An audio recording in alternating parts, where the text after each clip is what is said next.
Bienvenidos a la segunda temporada de La Reinita Opina, el podcast. En esta nueva temporada, que se estrena el 11 de agosto, tendremos nuevos invitados, nuevos temas, nueva monarquía, nuevo chisme, más cafecito, más tecito, pero sobre todo muchísimo venenito royal.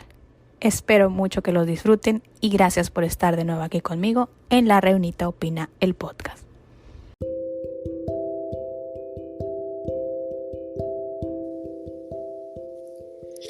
Hola a todos, bienvenidas a esta nueva temporada del podcast de La Reinita Opina. Muchas gracias a todos por estar de nuevo conmigo. Estoy muy contenta de tenerlos aquí. Y para iniciar esta temporada tengo un invitado que en verdad todavía no me creo. No tengo palabras para agradecer lo honrada que me siento de que haya aceptado estar aquí. Le quiero dar la bienvenida a este espacio al profesor José Manuel Cerda. Profesor, buenos días, bienvenido. Muy buenos días, encantado de estar contigo en esta conversación.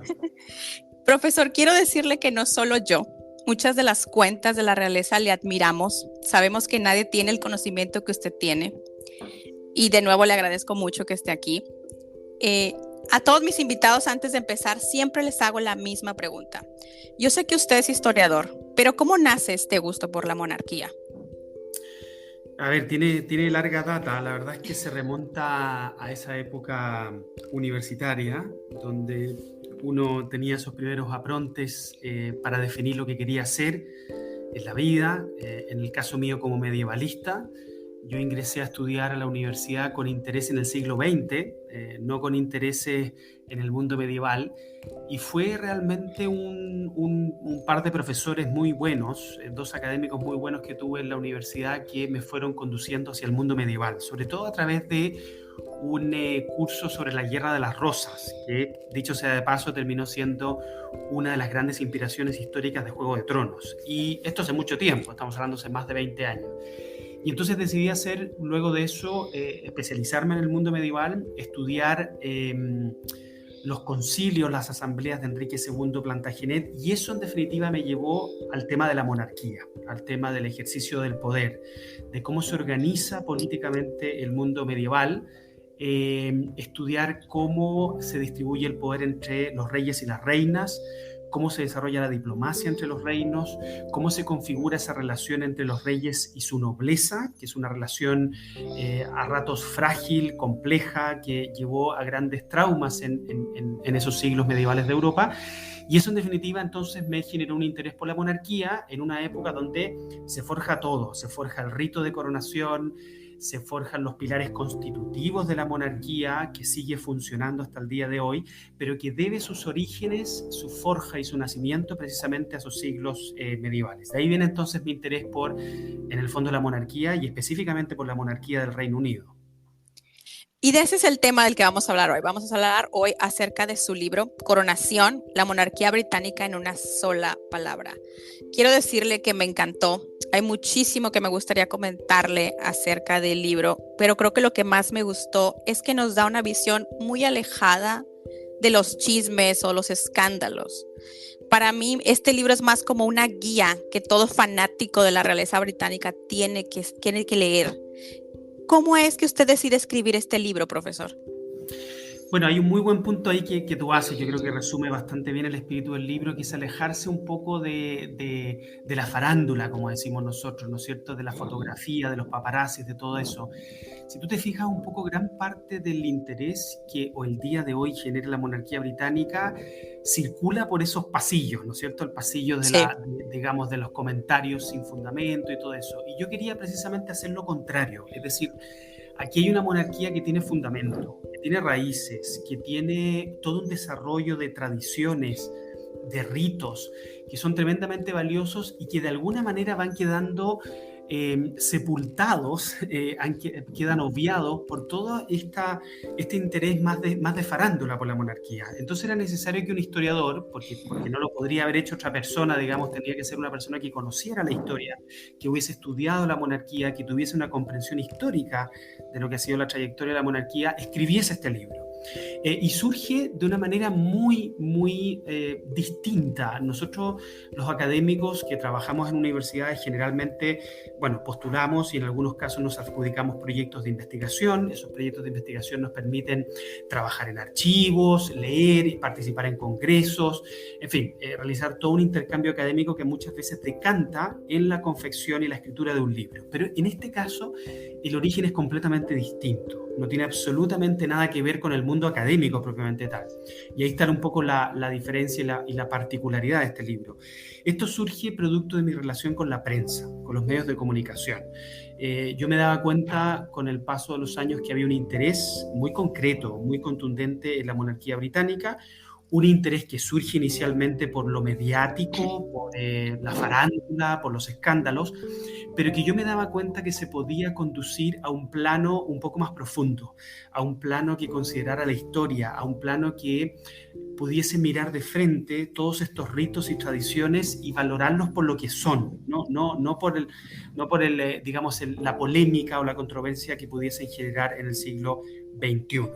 Y entonces fue en ese momento donde generé un vínculo muy importante con un canal de televisión, un medio de comunicación de Estados Unidos, de NBC Universal, particularmente estoy hablando del canal Telemundo, con quienes tenía entrevistas recurrentes, comentarios históricos a eventos que estaban sucediendo, sobre todo que tuviesen relación con el mundo medieval o con el mundo de la monarquía, y empecé a tomar apuntes, o sea, en definitiva empecé a tomar notas que pudiesen respaldar de alguna manera las preguntas, las inquietudes que me planteaban los periodistas en los medios de comunicación. Y sucedió una cosa, bueno, que no la planifiqué de esa manera, y es que las notas fueron creciendo, estos apuntes se fueron abultando con el paso del tiempo, llevaban en algún minuto 20, 25, 30 páginas, y me di cuenta en ese momento que estas notas periodísticas, estos apuntes, tenían que convertirse definitivamente en un libro, de tal manera que lo que yo pudiese comentar de la monarquía no solo quedase en un intercambio periodístico, sino que pudiese quedar escrito. Es decir, que muchas personas en distintas partes del mundo pudiesen acceder a un libro escrito por un historiador, pero pensado para todo público, sin caer en las controversias y las polémicas, sino que más bien en apuntar al fondo del asunto, en poder abordar en este libro los aspectos más esenciales y más fundamentales que hacen que la monarquía británica nos siga fascinando.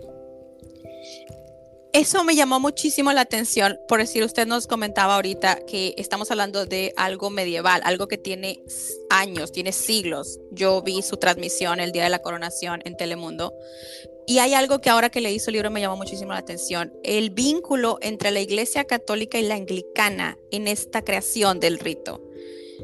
¿Cómo Sí. esto...? Sí, o sea, más que ver un vínculo, lo que sucede es lo siguiente, que es una cosa, uno podría decir, paradójica de la historia, pero la historia es realmente fascinante, la historia es muy entretenida, a ratos nos resulta un fenómeno completamente incomprensible, ¿no es cierto?, el poder viajar al pasado y poder comprender esos mundos tan pretéritos, tan distintos a los nuestros, que nos presentan espacios de alteridad, ¿no es cierto?, de conocer al otro, de tratar de comprender al otro. Bueno, ¿qué es lo que sucede acá? Lo que sucede es que el rito de coronación se forja a partir del siglo X.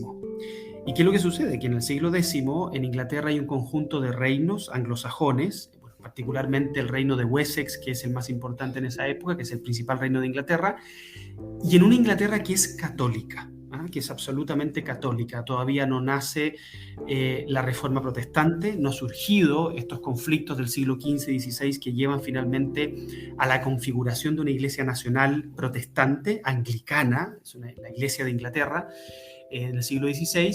Estamos, digamos, 500 años antes que eso, y hay un arzobispo que se llama St. Dunstan, que es un hombre brillante, digamos, de una inteligencia, de una capacidad superlativa, y que configura el rito de coronación, que es un rito católico, es un rito absolutamente católico, como podría ser, por ejemplo, la unción de los enfermos, o el sacramento del bautismo, o como podría ser la comunión, ¿no es cierto?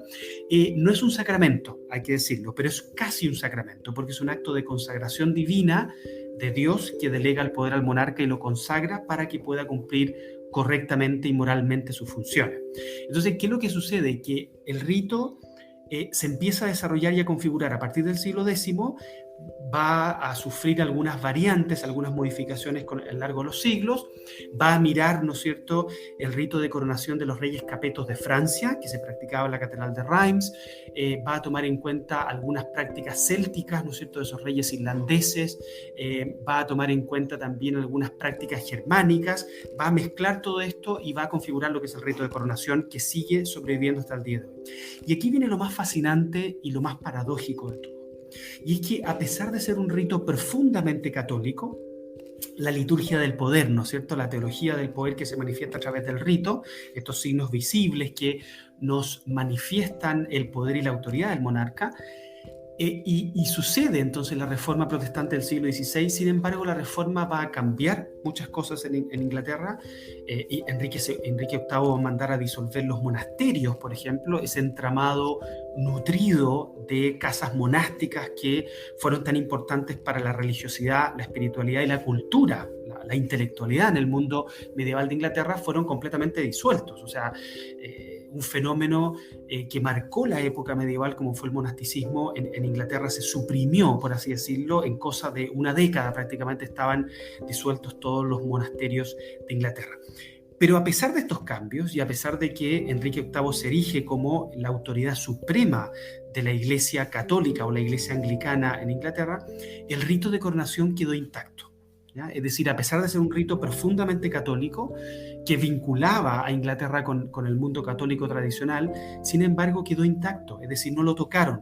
Y eso en el libro yo lo planteo como la potencia que tiene este rito, o sea, cómo será de sublime, cómo será de importante, cómo será de identitario este rito, no solo para la monarquía, sino que para los ingleses en general, que a pesar de los cambios profundos que vivió la Iglesia de Inglaterra en el siglo XVI a partir de la Reforma, sin embargo, el rito de coronación, por así decirlo, como que sobrevive. Eso es lo que yo planteo. El rito de coronación sobrevive a la Reforma protestante, y por eso que hoy día tenemos una gran paradoja no resuelta, por así decirlo, y es que el rey de Inglaterra, el rey del Reino Unido, Carlos III, fue coronado el 6 de mayo del año pasado como, ¿no es cierto?, como rey del Reino Unido, como cabeza suprema de la Iglesia anglicana, es decir, la Iglesia protestante de Inglaterra, pero con un rito católico.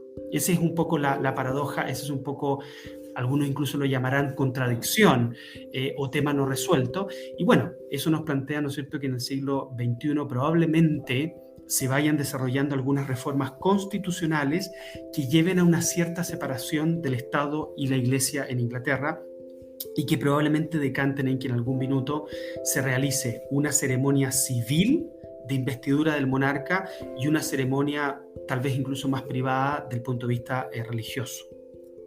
Sí, porque Inglaterra es el único país que sigue coronando a sus reyes en esta ceremonia tan majestuosa que vimos. Digo, España lo hace de manera un poco más guardada. No sé, le voy a ser sincera, no he visto las demás coronaciones de otras monarquías, pero tenemos a esta monarquía que tiene una connotación celestial. ¿Usted no considera que esto puede ser usado por los retractores de la monarquía británica, en la que, míralos, parece, se creen reyes, se creen dioses? ¿No lo piensa usted? Sí, a ver, hay varios puntos que me permitirían dar una clase de 1 hora o 2 horas sobre el tema, una pregunta muy importante, muy profunda, muy radical. A ver, lo primero es decir que, claro, no has visto coronaciones porque efectivamente no se producen estas coronaciones. El rito de coronación en este minuto es privativo del Reino Unido. Eso quiere decir que en el mundo occidental, el mundo oriental es distinto, ¿eh? Japón, ¿no es cierto?, la monarquía, por ejemplo, estoy pensando en la monarquía de Tailandia, son, digamos, tradiciones distintas, pero en el mundo occidental la única monarquía que se sigue coronando con un rito de coronación, es decir, una liturgia que manifiesta la autoridad del monarca, es el Reino Unido, y exclusivamente el Reino Unido. En España hubo coronaciones. Por ejemplo, los reyes de Aragón se coronaban, los reyes de Castilla se coronaban en el siglo XII, XIII, XIV, pero se suprimieron por un acuerdo con las Cortes, es definitiva el Parlamento de España, se llegó a un acuerdo por ahí hace unos 600 años más o menos, en el transcurso del siglo XIV y XV, de que los reyes accedieran al trono, fueran entronizados, esa es la palabra correcta, pero no coronados con un rito de coronación. Y por eso que Felipe VI, cuando sucedió a su padre, el rey emérito Juan Carlos I, ¿no es cierto?, que abdicó al trono, simplemente fue a las cortes y accedió al trono, donde fue reconocido como monarca y cabeza de Estado. Pero no hubo ceremonia, no hubo ritual, no hubo nada de lo que todos pudimos observar el 6 de mayo del año pasado al interior de la abadía de Westminster. Y muy interesante porque, por ejemplo, esto también afecta a las monarquías de Escandinavia. Las monarquías de Escandinavia son muy antiguas. Por ejemplo, la reina Margarita II de Dinamarca, sus antecesores son los vikingos. Es decir, es una monarquía muy longeva, de muchas tradiciones, que sin embargo también hace algunos siglos, digamos, suprimieron lo que es el rito religioso, es decir, la liturgia de coronación.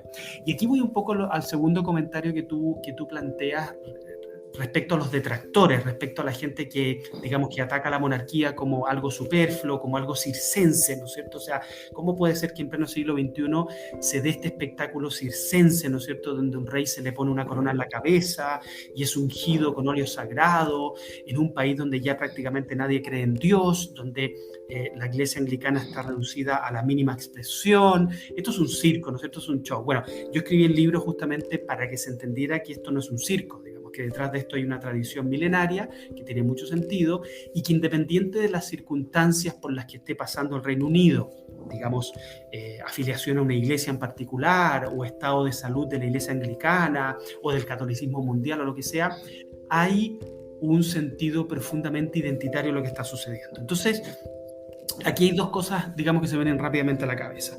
Quienes piensan, digamos, esto se podría desarrollar mucho más, digamos, pero en el ámbito de nuestra conversación creo que se puede resumir en lo siguiente. Quienes piensan que el rito de coronación implica un gasto desmesurado, injustificado, impresionantemente condenable, ¿no es cierto? Hay que pensar que, para esas personas, digamos, que piensan eso, es que solamente el rito de coronación, no estoy considerando la monarquía en su totalidad, solamente el rito de coronación se paga muchas veces. O sea, que los ingresos que genera el rito de coronación para el Reino Unido son muchísimos más, digamos, está hablando de 8 o 10 veces más de lo que cuesta, de los recursos que se digamos, imponen en este ritual. Y uno podría pensar, bueno, esos recursos, está bien que se generen mucho, pero van a la monarquía, y no es así. La monarquía y sus miembros hoy día encabezan una gran cantidad de fundaciones de beneficencia, fundaciones, digamos, que benefician a los más pobres, a los más marginados, digamos, que promueven el trabajo femenino, digamos, que promueven el respeto de la dignidad y los derechos de la mujer, en fin, la diversidad, la inclusión, las causas ecológicas. Bueno, todas estas fundaciones requieren de recursos. ¿Y de dónde vienen los recursos? En gran parte, ¿no es cierto?, de estos dineros, de estos recursos que ingresan con este tipo de ceremoniales. Por lo tanto, si uno lo mira desde el punto de vista exclusivamente económico, no hay razón para suprimir el rito de coronación, ni tampoco hay razón para, digamos, atacarlo como algo superfluo, porque es un rito, entre muchas otras tradiciones que tiene la monarquía, que le genera una gran cantidad de recursos a la monarquía que luego se gastan en obras que, digamos, con las que estamos todos de acuerdo, digamos, a obras que tienen un apoyo transversal en todo el mundo. Basta ver lo que hizo Diana en su momento, lo que hizo el príncipe Felipe acompañando a la reina Isabel II, lo que hizo el príncipe Carlos cuando era príncipe de Gales, ahora rey Carlos, con una gran cantidad de fundaciones que él encabezaba, ¿no es cierto?, sacando de muchos problemas digamos, a la juventud más marginada del Reino Unido y generando oportunidades de trabajo y de desarrollo personal. Entonces, ese punto. Ese es el punto de vista económico. Y del punto de vista, yo diría, más social o sociológico, que tal vez es mucho más importante, estos ritos son un vínculo de un pueblo con su pasado. ¿Ah? Son un elemento identitario. Hay que pensar que los británicos no tienen un himno nacional, sino que el himno nacional le cantan al monarca. O sea, así de identitario, así de esencial, así de importante son estos ritos y estas tradiciones para ellos. Y por eso que en un país tremendamente vanguardista, moderno, democrático, avanzado, progresista como es el Reino Unido, se mantienen estas tradiciones porque se entienden como un vínculo del pueblo con su pasado, del pueblo, no solamente de la aristocracia, no solamente de la realeza, del pueblo. Yo que estuve en Londres el 6 de mayo puedo dar fe del apoyo transversal del punto de vista socioeconómico a la monarquía. Sí, hay detractores, sí, hay movimientos republicanos, todo lo que ustedes quieran, pero igualmente hay un apoyo de personas humildes, sencillas, personas que venían de distintas regiones del Reino Unido, de pequeños pueblos, incluso de aldeas, personas que venían del campo.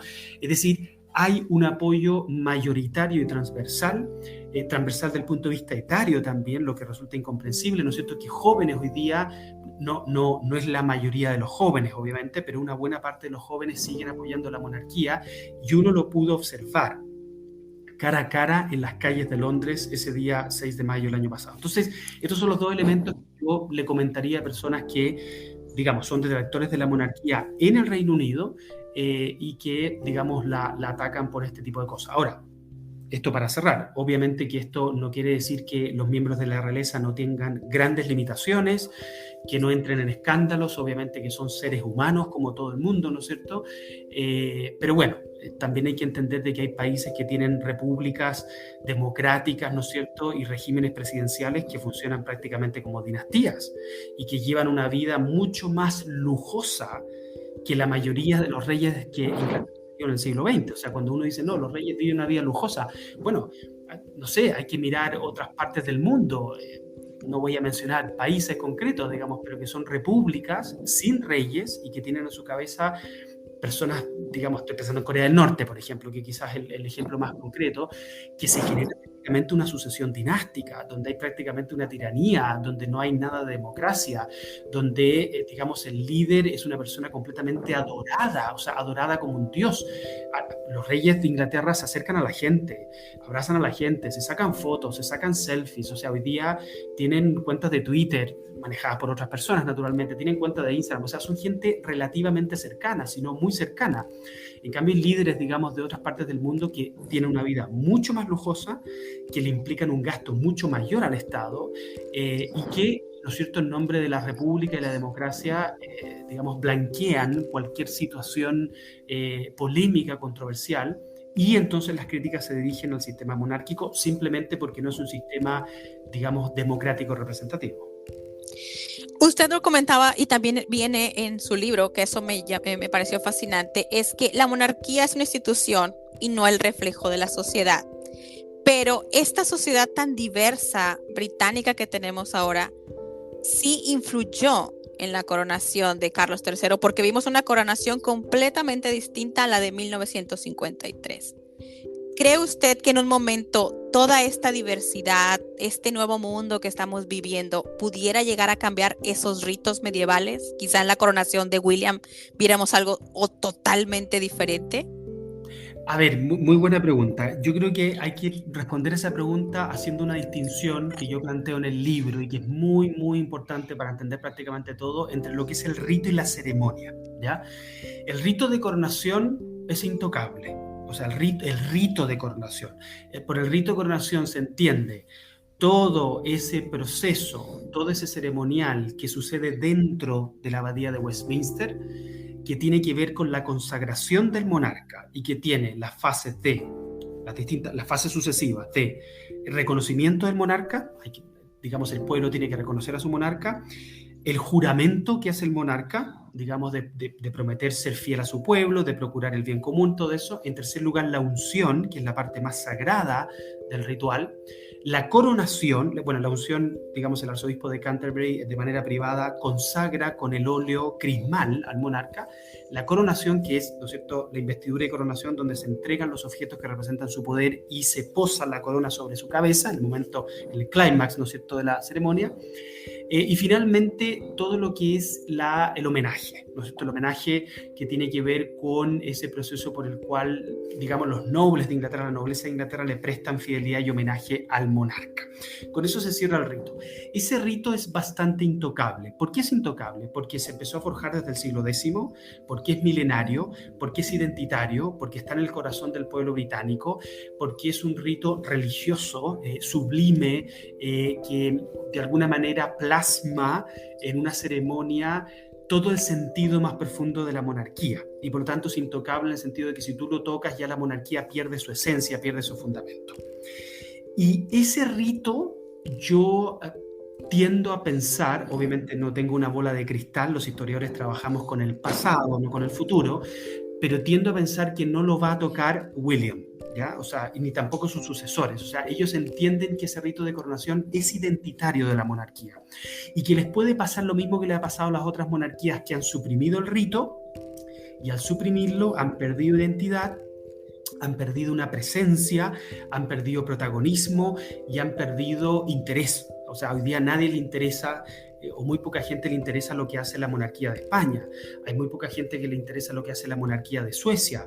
Hay mucha gente que no tiene idea cuál es el nombre de los reyes de Holanda o los reyes de Bélgica. Son monarquías completamente intrascendentes, sobre todo las últimas que mencioné, son más nuevas además, y gran parte de su intrascendencia tiene que ver con que han suprimido aspectos esenciales, como son el rito de coronación. ¿Ya?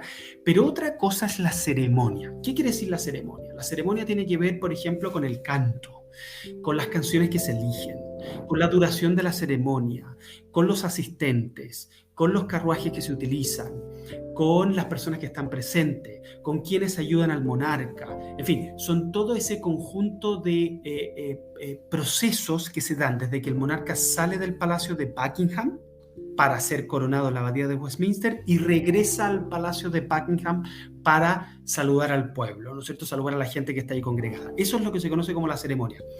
Eso puede cambiar, naturalmente, y eso cambia. Y cuando efectivamente tú decías, la ceremonia del año 2023, ¿no es cierto? Perdón, que yo decía el año pasado, he dicho constantemente, pero es este año, 2023, perdón, que yo decía el 6 de mayo del año pasado, no, es el 6 de mayo de este año.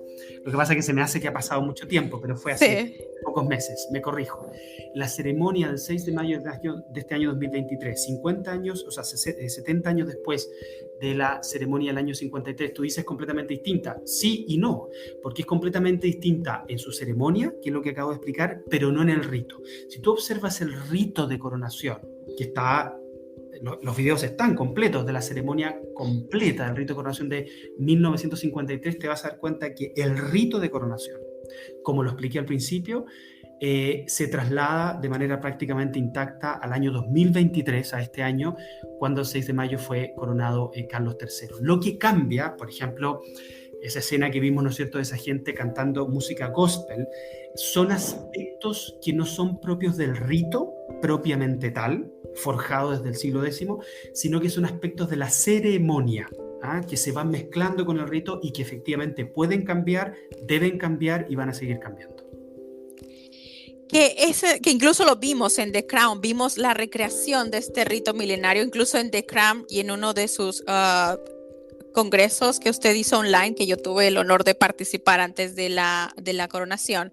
Usted comentaba que no íbamos a poder ver la parte de la asunción, de la unción, perdón, sí, y que podíamos verlo, que era lo que nos estábamos perdiendo en la recreación de The Crown. O sea, incluso ha pasado así tal cual.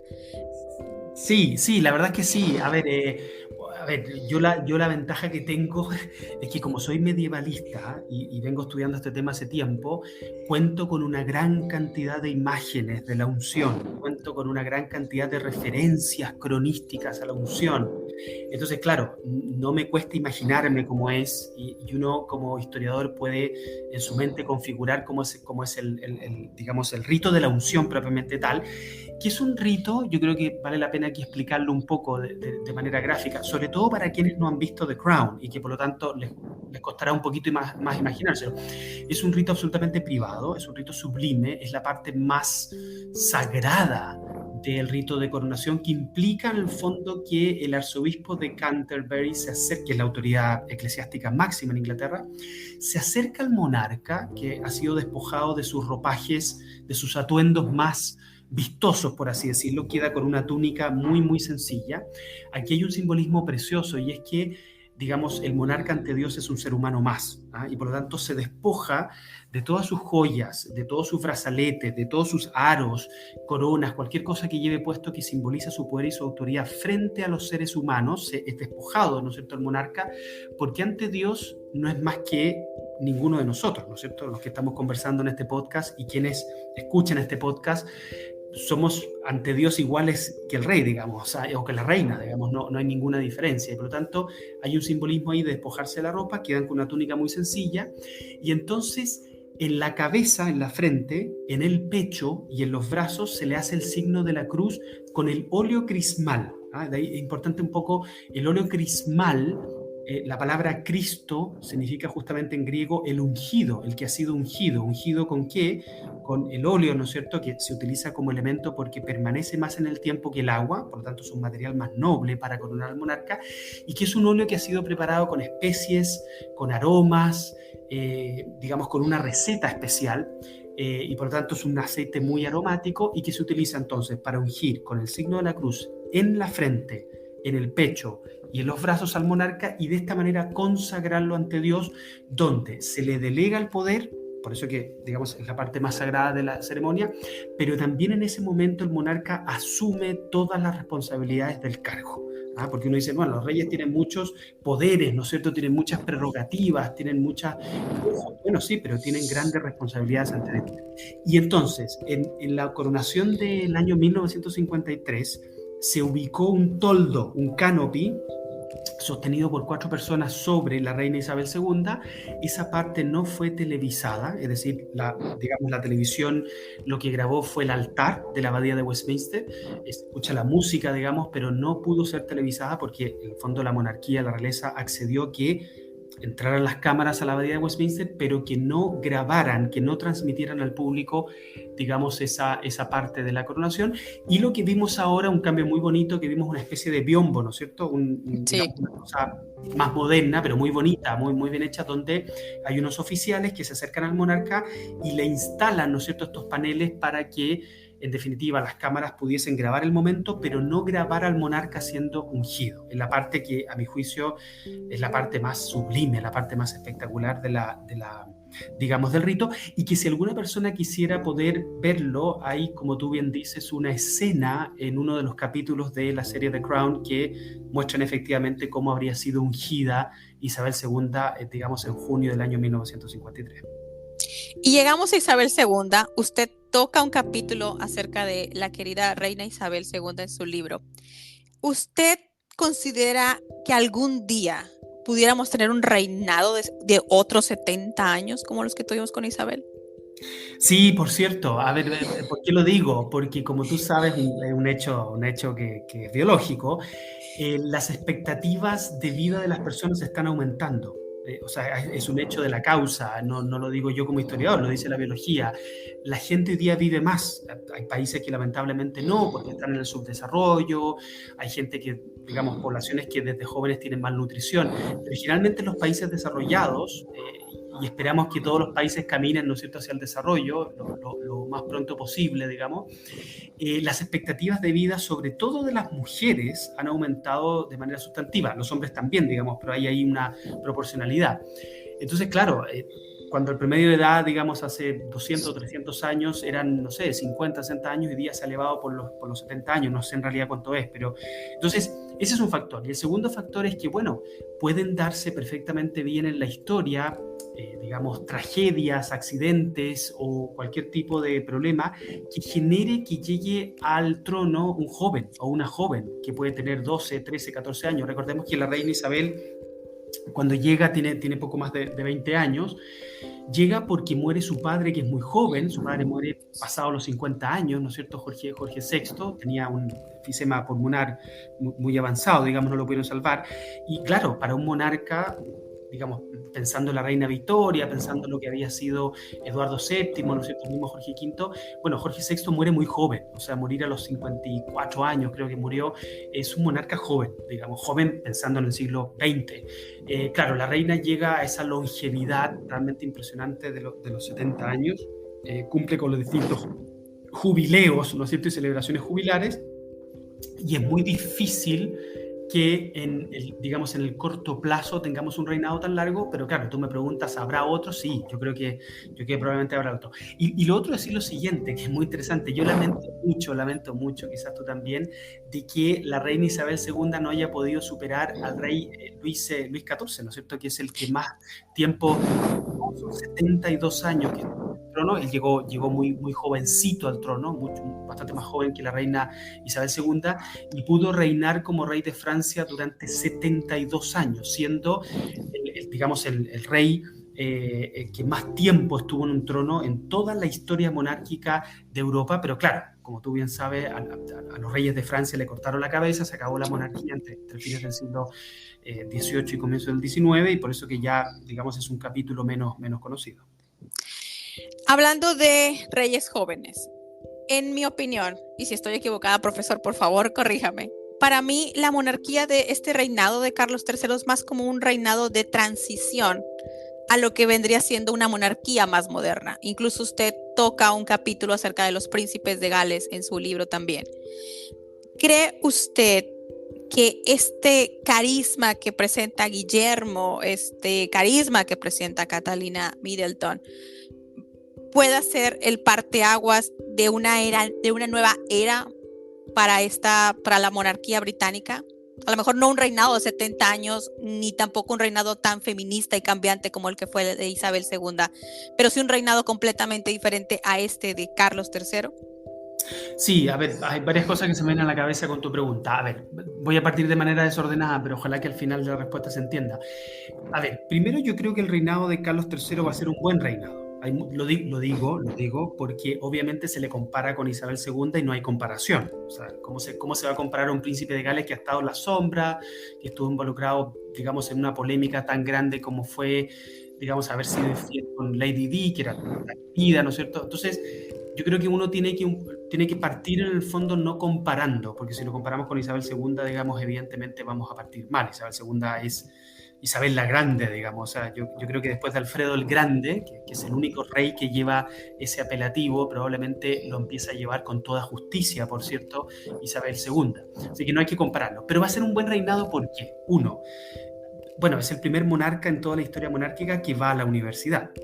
No digo que quienes vayan a la universidad sean mejores que otros, pero sí efectivamente hay una preparación importante. Es un rey que tiene una sensibilidad muy, muy demostrada, con una gran cantidad de causas de apoyo transversal y mundial, causas ecológicas, las fundaciones, ya lo comentamos. Es decir, es una persona que lleva prácticamente 40 años involucrado en la promoción de una serie de fundaciones y obras benéficas que no solamente tocan al Reino Unido, sino que al mundo entero, ¿ya? Y sobre todo lo que es la Commonwealth. Tercero, es un rey, digamos, es el príncipe de Gales mejor preparado en toda la historia monárquica para asumir el trono. Y esto no solamente por los 70 años que tuvo que esperar, porque él ya había nacido el año 53, el año 52, cuando asume Isabel II, sino que además porque ha viajado por todo el mundo. Ha pertenecido a las Fuerzas Armadas, ha sido preparado militarmente, ha sido preparado intelectualmente en la universidad, ha observado actuar a su madre, ha cometido muchos errores, por cierto, pero ha aprendido de sus errores.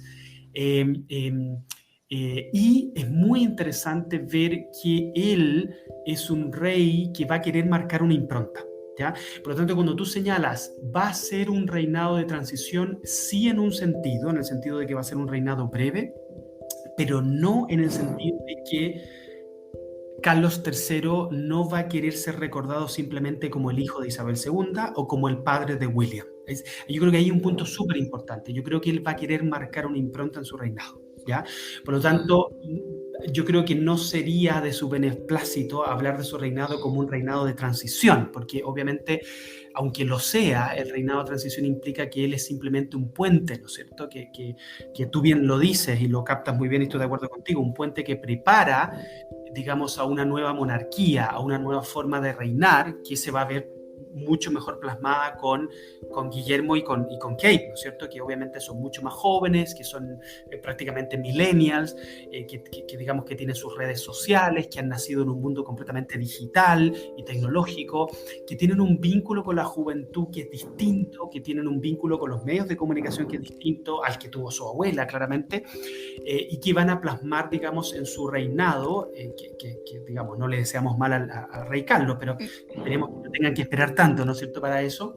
Creo que hay muchas esperanzas puestas en todo el mundo, porque va a significar, como tú lo intuías en tu pregunta, una revitalización de la monarquía. Pero ojo, yo lo planteo en el libro, no solamente una revitalización de la monarquía en el Reino Unido, podría, lo digo muy condicional, incluso significar una revitalización de otras monarquías en Europa. Estoy pensando, por ejemplo, en la monarquía de España, que, digamos, en 20 o 30 años más, quizás menos, tengamos a una reina, a la reina Leonor, ¿ya? Que yo ahí además, digamos, tengo expectativas especiales, porque, digamos, un libro que publiqué hace tiempo es justamente sobre Leonor Plantagenet, una reina medieval, la reina consorte de Alfonso VIII Castilla, que es la primera mujer de la realeza hispánica que lleva ese nombre. De hecho, incluso le hice llegar una copia del libro, un ejemplar, a la princesa de Asturias, digamos. Me llegó una carta ahí protocolar del Palacio de la Zarzuela agradeciendo el regalo. Pero en definitiva, cuando ella suma, digamos, podría significar también que la monarquía del Reino Unido se plantee como un modelo de revitalización, de modernización monárquica para una institución que ha sido muy importante durante 1000 años, digamos, en Europa, no solamente en el Reino Unido, y que puede seguir siendo importante en la medida en que se modernice, pero ojo, en aquellos aspectos que pueden cambiar, ¿no es cierto? Y que deben cambiar. Pero hay otros aspectos que es importante que la monarquía se mantenga fiel a su identidad y a sus tradiciones, porque si no va a entrar en obsolescencia, va a ser intrascendente y va a desaparecer, digamos, del espectro mundial, como le ha sucedido a buena parte de las monarquías de Europa. Entonces, creo que el reinado de Carlos III va a ser un buen reinado. Yo creo que él tiene suficiente edad, experiencia y ha cometido suficientes errores como para mantenerse alejado de cualquier polémica. Creo que el tema de Camilla Parker Bowles se ha tratado bien, con guante de seda, digamos, en términos diplomáticos. No se le va a poner a ella en primera persona, no se le va a poner en primera fila, no va a tener ella un protagonismo en este reinado en lo absoluto. Digamos, de eso se han cuidado muchísimo, porque obviamente estamos hablando de una monarquía que se nutre de imágenes también y en su relación con la prensa. Y bueno, yo creo que va a ser un reinado, es imposible saber cuánto tiempo va a vivir Carlos. Él tiene 74 años, supongamos que serán 10 años más, uno nunca sabe, podría enfermar en el camino, no tenemos idea, pero sí sabemos que, y esto es lógico, ¿no es cierto?, que va a ser un reinado breve y que se preparará el camino justamente para que pueda reinar después William y Kate. Y él también es muy consciente de que tiene que seguir formando, en la medida de lo posible, a Guillermo como príncipe de Gales para que sea un gran monarca y para que le provea al sistema político del Reino Unido, que es algo que no hemos mencionado, de esa estabilidad, de esa proyección y de esa tradición que ha sido tan importante, porque una de las cosas que se manifiesta claramente en la serie The Crown es justamente que la monarquía le entrega estabilidad política. La monarquía está por sobre las peleas, las riñas, las diferencias ideológicas de la política contingente, que le toca llevar al primer ministro y al parlamento, y esa integración entre algo que no es democrático, que está por sobre, digamos, la política partidista, le ha significado un beneficio muy grande a uno de los países más estables desde el punto de vista político, como es el Reino Unido. Entonces, eso también es bueno mencionarlo, porque uno a veces puede criticar a la monarquía como algo que no es democrático, como algo que no pertenece al siglo XXI y todo eso, pero tenemos que tener presente dos cosas. Uno, que la monarquía ha funcionado bastante bien en el Reino Unido y que la democracia y los sistemas republicanos no han funcionado del todo bien en todos los países.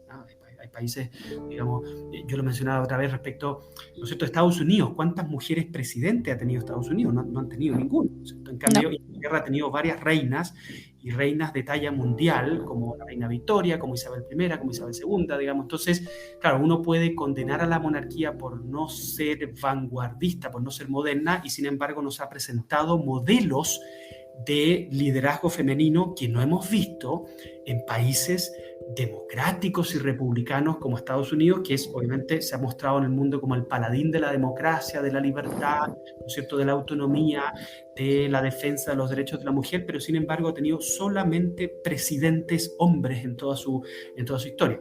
Y bueno, ya sabes, ¿no es cierto?, y lo tenemos en mente, si tú te vas, digamos, a otros sistemas republicanos y democráticos, lo que es la República Democrática Popular China, lo que es Corea, lo que es Venezuela, lo que es Cuba, bueno, basta mencionar esos países para darse cuenta que no por ser repúblicas van a funcionar perfectamente bien, y un país como el Reino Unido no por ser una monarquía parlamentaria va a funcionar mal, digamos. O sea, los contrastes que estoy haciendo son bastante impactantes y demuestran que un sistema político como la monarquía puede funcionar perfectamente bien en pleno siglo XXI, y un sistema republicano democrático puede funcionar perfectamente mal en pleno siglo XXI. O sea, que está mucho en, digamos, la cultura política, la sociología del poder, está mucho en la cultura y la formación y la educación digamos, de las personas, más que en un sistema político tal o cual.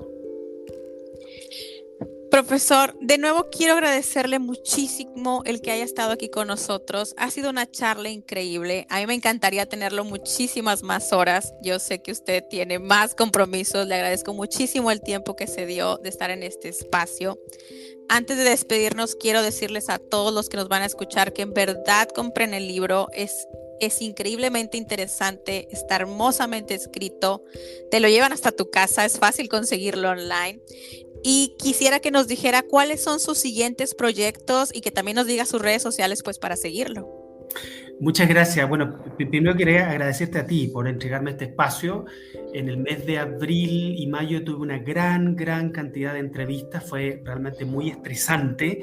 Fue una experiencia fascinante para un historiador de poder comunicar a muchas personas a través de podcasts, canales de YouTube, redes sociales, canales de televisión, prensa escrita, radial, televisiva. En un día recuerdo que me hicieron hasta 12 entrevistas, lo que fue una experiencia fascinante por un lado, pero muy estresante, así que agradezco, después de todo esa tormenta que me tocó vivir digamos, en abril y mayo, poder conversar contigo ahora en agosto, mucho más tranquilo, ya digamos, con varios temas también decantados, después de haber vivido la experiencia espectacular de poder transmitir efectivamente la coronación desde Londres en vivo, en directo, una experiencia realmente notable. Así que yo realmente soy el que está agradecido de tener esta conversación, que además son de temas que me apasionan. ¿Qué proyectos se vienen más adelante? Bueno, estoy escribiendo otro libro que no tiene, bueno, tiene mucho que ver con la monarquía, pero de manera tangencial. Se llama La Europa medieval en 12 objetos. Es un libro maravilloso, me estoy gozando realmente su escritura. Voy en la mitad del libro, o sea, he terminado de escribir el 6º objeto, y lo que hago en ese libro en definitiva es hacer un abordaje de la cultura y la historia medieval, pero de una manera no tradicional, no como suele hacerse a través de textos, procesos, episodios o personajes, sino que a través de objetos. Es decir, analizo 12 objetos emblemáticos, importantes del mundo medieval, entre ellos una corona, pero no la corona del Reino Unido, sino que la corona del Sacro Imperio, que está en Viena, una corona medieval. Y lo que hago es ocupo estos objetos como ventanas para conocer el pasado. Nos podemos asomar por estas ventanas que son estos objetos, y a través de ellos poder conocer, digamos, esas épocas pretéritas que han pasado. Ese es un proyecto que tengo. Otro proyecto que tengo también, digamos, aparte de mi docencia, mis clases y todo eso, es un libro que pretendo escribir también sobre la mujer en el siglo XII. El siglo XII es un siglo muy importante para Europa, es un siglo donde nace el gótico, donde nacen las universidades, es el siglo del amor, de los trovadores, es un siglo muy álgido, muy potente para Europa. A mi juicio, uno de los mejores momentos que vivió Europa en toda su historia, y creo que las mujeres, estoy convencido que las mujeres cumplen un rol especialmente protagónico en ese siglo. Estoy absolutamente convencido. Leonor de Aquitania, Hildegarda de Bingen, Eloísa de París, Trótula de Salerno, Matilde de Toscana, la misma Leonor Plantagenet que mencionamos hace un momento. En fin, es un siglo realmente muy potente para las mujeres, y estoy convencido que cumplen ahí un rol protagónico. Así que ese será mi siguiente libro, si Dios quiere. Y de mis redes sociales, bueno, comentarles antes, obviamente te agradezco la promoción del libro. El libro se llama Coronación, la monarquía británica en una sola palabra. Está, como tú bien dices, disponible, digamos, se puede comprar por internet con envío a todas partes del mundo. La página, si no me equivoco, es buscalibre.com. Si no, ustedes simplemente ingresan a internet y pueden dar con la página que permite comprar, adquirir el libro y recibirlo. Todavía quedan ejemplares, no tantos, van quedando cada vez menos, pero quedan unos pocos ejemplares. Y te agradezco también el espacio para, digamos, informar sobre mis redes sociales. Me pueden seguir por YouTube. Yo tengo un canal de YouTube, simplemente ponen José Manuel Cerda, tengo ahí algunos suscriptores, obviamente todo esto es completamente gratuito. Tengo también mis redes sociales en Instagram, mi red social es joecerda79, joecerda79, si no, simplemente me buscan. Edito una página, eso yo diría que es lo más importante, que se llama edadmedia.cl, de Chile, pues soy chileno. Ahí están los viajes que yo hago. Llevo grupos de viajeros todos los años a Europa. Venimos llegando ahora de un viaje de los celtas a Irlanda y Gales. Nos vamos ahora en noviembre con otro grupo a Francia, a conocer la Francia de los Reyes. Lo hago con una agencia chilena que se llama La Vuelta. Así que si les interesa conocer eso, pueden ingresar a mi página edadmedia.cl. Y bueno, también estoy en Facebook, es cosa que lo busquen ahí también, la página edadmedia.cl. Así que eso es un poco no tengo Twitter, porque el Twitter me parece un poco agresivo, hay que estar ahí todo el día poniendo cosas y recibiendo ataques. Me parece que es una red social un poquito más agresiva, no va con mi personalidad. Pero sí tengo Instagram, Facebook, LinkedIn, todas estas páginas, y es cosa que pongan mi nombre y lo pueden encontrar.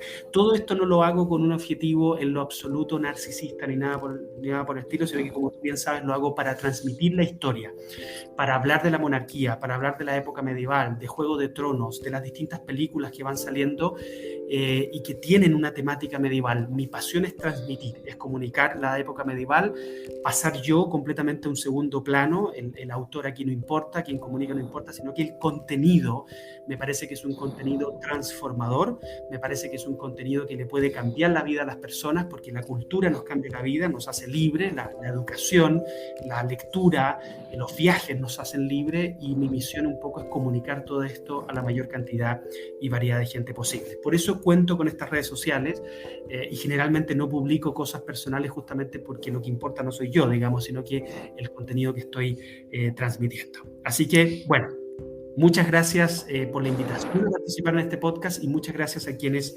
nos escuchan. Bueno, y yo me quiero despedir hoy con una frase que usted pone en su libro. Sé que la frase es de Crown, pero a mí me gustó mucho que usted la pone en su libro, y dice: quien quiera prosa, sí puede tener poesía.